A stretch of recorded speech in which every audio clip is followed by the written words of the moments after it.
So look at your own thoughts as just noises. And soon you will find that the so-called outside world and the so-called inside world come together. They are a happening. Your thoughts are a happening, just like the sounds going on outside. And everything is simply a happening, and all you're doing is watching it. Now, in this process, another thing that is happening that is very important is that you're breathing. And as you start meditation, you allow your breath to run just as it wills. In other words, don't do at first any breathing exercise, but just watch your breath breathing the way it wants to breathe. And notice a curious thing about this. You say in the ordinary way, I breathe, because you feel that breathing is something that you are doing voluntarily, just in the same way as you might be walking or talking. But you will also notice that when you are not thinking about breathing, your breathing goes on just the same. So the curious thing about breath is that it can be looked at both as a voluntary and an involuntary action. You can feel on the one hand, I am doing it, and on the other hand, it is happening to me. And that is why breathing is a most important part of meditation, because it is going to show you, as you become aware of your breath, that the hard and fast division that we make between what we do on the one hand and what happens to us on the other is arbitrary. So that as you watch your breathing, you will become aware that both the voluntary and the involuntary aspects of your experience are all one happening. Now that may at first seem a little scary, because you may think, well, am I just the puppet of a happening, the mere passive witness of something that's going on completely beyond my control? Or on the other hand, am I really doing everything that's going along?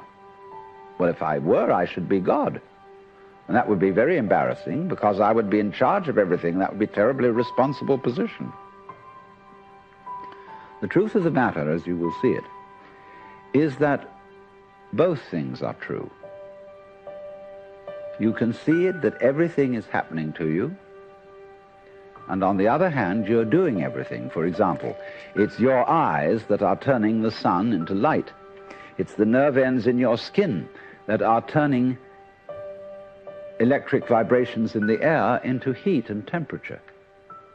It's your eardrums that are turning vibrations in the air into sound, and in that way you are creating the world.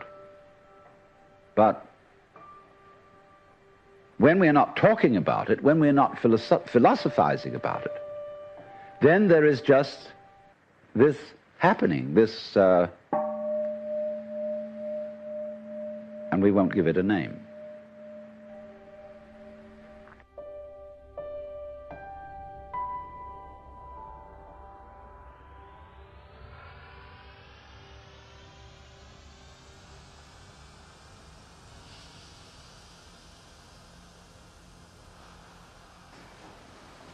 A shaman is an individual who separates himself from society for a certain period and goes alone into forests or mountains to commune with what he will usually call the ancestors.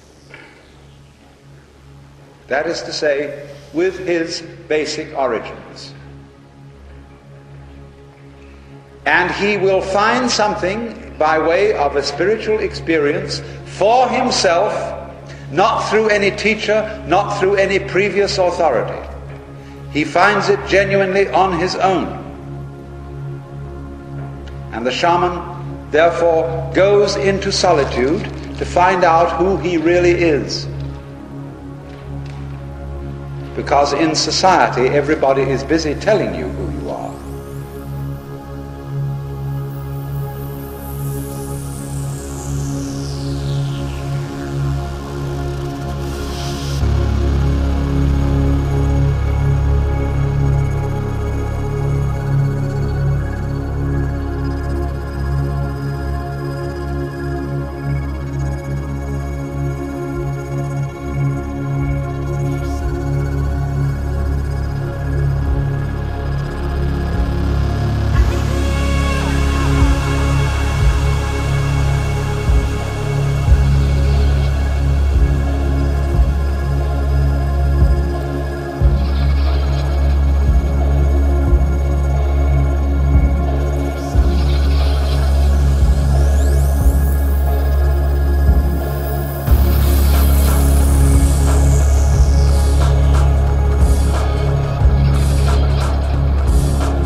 So then, here's the drama. My metaphysics, let me be perfectly frank with you, are that there is the central self. You can call it God, you can call it anything you like. And it's all of us. It's playing all the parts of all beings whatsoever, everywhere and anywhere. And it's playing the game of hide and seek with itself. It gets lost, it gets involved in the farthest out adventures, but in the end, it always wakes up and comes back to itself. And when you're ready to wake up, you're going to wake up. And if you're not ready, you're going to stay pretending that you're just a little, poor little me. And since you're all here and engaged in this sort of inquiry and listening to this sort of lecture, I assume that you're all on the process of waking up. Or else you're teasing yourselves with some kind of flirtation with waking up, which you're not serious about. But I assume maybe you are, not serious but sincere, that you are ready to wake up.